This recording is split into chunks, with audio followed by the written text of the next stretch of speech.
తీసుకొచ్చారు కవిత. నిజాలను నిరూపిస్తాం, రాజకీయ కారణాల తప్ప నేనే తప్పు చేయలేదు, రాజకీయ కక్ష సాధింపే అంటున్నారు కవిత.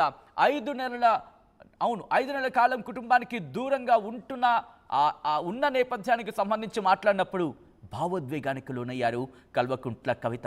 కన్నీళ్లు కార్చిన సందర్భం అది. రైట్, అప్డేట్స్ అందించేందుకు మా ప్రతినిధి మధు. ఎస్, అంతకన్నా ముందు విజువల్ మీరు చూస్తున్నారు. ఇటు అదిగో ఆ విజువల్ చూడండి. కొడుకుని చూడగానే ఒక్కసారిగా భావోద్వేగానికి లోనైన కవితకు సంబంధించి ఆ విజువల్ని మీరు చూస్తున్నారు. ఆ విజువల్ ఇటు కొడుకుని చూడగానే అదిగో ఆప్యాయంగా ఆలింగనం చేసుకున్నారు. భర్త అనిల్కి సంబంధించి విజువల్ మీరు చూస్తున్నారు. భర్త అనిల్ అలాగే కొడుకుని చూడగానే ఇటు ఎమోషనల్ అయ్యారు కల్వకుంట్ల కవిత. విజువల్ మీరు చూస్తున్నారు. ఇటు కేటీఆర్ని మీరు చూడొచ్చు. కేటీఆర్ కూడా దగ్గర తీసుకున్నారు కవితని, ఓదారుస్తున్న విజువల్స్.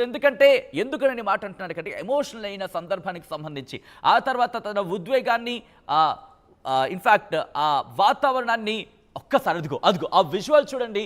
ఒక్కసారి ఆ విజువల్ చూడండి. తన కొడుకుని చూడగానే ఒక్కసారిగా ఎమోషనల్ అయిపోయారు. ఎందుకంటే దాదాపు 5.5 నెలల తర్వాత కవిత బయటకు వచ్చిన తర్వాత తన మొట్టమొదటిగా తన కొడుకునే చూశారు. ఇన్ఫ్యాక్ట్ హరీష్ రావు, కేటీఆర్ కూడా ముందు కొడుకునే ముందుంచారు. ముందు నువ్వు వెళ్ళి మీ అమ్మను కలువు అన్నట్టుగా తనను ముందుంచారు. ఆ తర్వాత ఇటు భర్త అనిల్ని కలిశారు. ఆ తర్వాత కేటీఆర్, హరీష్ రావు వాళ్ళందరితో అక్కడ మాట్లాడిన సందర్భాన్ని మనం చూడొచ్చు. ఆ తర్వాత నేరుగా తన వాహనం మీదకి, కాన్వాయ్ మీదకి చేరుకున్న తర్వాత అక్కడున్న వాళ్ళు బీఆర్ఎస్ శ్రేణులు కావచ్చు, మరి ముఖ్యంగా మీడియాతో మాట్లాడిన సందర్భాన్ని మీరు చూడొచ్చు. కల్వకుంట్ల కవిత జైలు నుంచి రిలీజ్ అయ్యారు. వస్తూనే మాటల యుద్ధానికి తెరలేపారంటే కనుక అవుననే మాట వినిపిస్తోంది. మరి ముఖ్యంగా సంచలన వ్యాఖ్యలు చేశారు కల్వకుంట్ల కవిత. ఇన్ఫ్యాక్ట్ జైలు నుంచి రిలీజ్ అయిన తర్వాత, తిహార్ జైలు నుంచి బయటకు వచ్చిన తర్వాత ఎమ్మెల్సీ కవిత వ్యాఖ్యలు ఇప్పుడు సంచలనంగా మారాయని చెప్పుకోవాలి.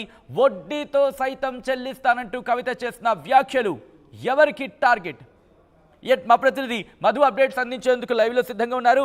మధు, ఎమ్మెల్సీ కల్వకుంట్ల కవిత బయటకు వచ్చిన నేపథ్యాన్ని చూసాం. బీఆర్ఎస్ శ్రేణుల్లో ఎటువంటి వాతావరణం కనిపిస్తోంది?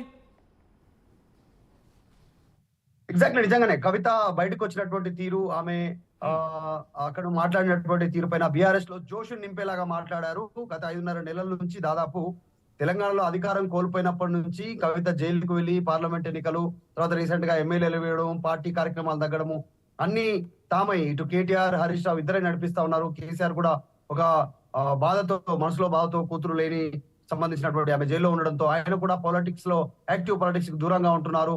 సో ఇవన్నిటిని ఆమె పటాపంచలు చేసేలాగా, అంటే జైలుకు వెళ్ళొచ్చిన తర్వాత తగ్గుతారేమో అనేటువంటి ఒక భావం కనిపిస్తుంది కాదనంగా. కానీ కవిత వస్తూనే పిడికిలు బిగించి పైకి చూపిస్తూ ఆమె మాట్లాడడం జరిగింది. మాట్లాడుతూనే నేనేం తప్పు చేయలేదు, కేసీఆర్ బిడ్డను, ఎట్టి పరిస్థితుల్లో తప్పు చేసే ప్రసక్తే లేదు, నేను సాధారణంగానే మంచిదాన్ని, మొండిదాన్ని, కానీ నన్ను ఇప్పుడు జగమొండిని చేశారు, ఇక్కడి నుంచి వదిలేదు లేదు, వడ్డీతో సహా చెల్లించుకుంటాను, నేను ఎవరికి భయపడను, అన్యాయంగా కావాలని జైల్లో పెట్టారు, ఇంకా తెగింపు వచ్చింది, అదే అంతే ధైర్యంతో ప్రజాక్షేత్రంలోకి వెళ్తాను, మరింత పోరాడతాను, ఇంకా ఎక్కువ సమయం ప్రజల్లో తిరుగుతాను, ప్రజలతోనే ఉంటారు అంటూ ఆమె మాట్లాడారు. అయితే మాట్లాడుతున్న సందర్భంలో భావోద్వేగానికి గురయ్యారు, కన్నీళ్లు పెట్టుకున్నారు, కన్నీళ్లు పక్కనే ఉన్నటువంటి కేటీఆర్ కన్నీళ్లు తుడిచారు. మనం చూసాం, లోపల నుంచి వచ్చిన తర్వాత డైరెక్ట్ గా కేటీఆర్ ని కౌగిలించుకున్నారు, అటు ఉన్నటువంటి భర్తను కౌగిలించుకున్నారు, పిల్లల్ని కౌగిలించుకున్నారు.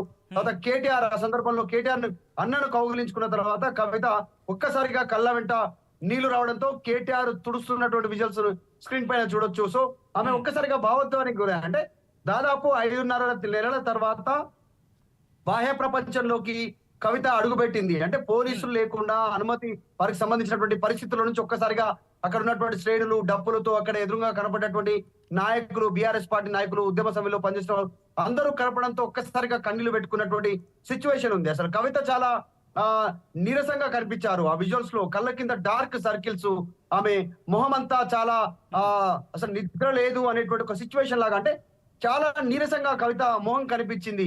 ఇదంతా కూడా చాలా రోజుల నుంచి ఆమె బయటికి రావాలనేటువంటి తాపత్రయం, రావాలనేటువంటి బెయిల్ గురించి వెళ్ళిన ప్రతి సందర్భంలో KTR, Harish, legal team bail కోసం ప్రయత్నం చేస్తున్నాం, కవిత జాగ్రత్తగా ఉండు, ఏం కాదు, త్వరలో బెయిల్ వస్తుందని ఆమెకు చెప్పడం, అంత టెన్షన్ వాతావరణం లోపల ఒక రకమైనటువంటి ప్రెషర్ గురి కావడం, బీపీ, షుగర్ అటాక్ కావడము, గైనిక్ సమస్యలు ఎదురు కావడము, ఆరోగ్య సమస్యలు ఎదురు కావడం, ఇవన్నిటిని ఫేస్ చేశారు. సో ఈ రోజు ఎటకెలకు బెయిల్ రావడంతో ఆమె బయటికి వచ్చారు, కన్నీళ్లు పెట్టుకున్నారు, అన్న ఓదార్చారు. కానీ మధు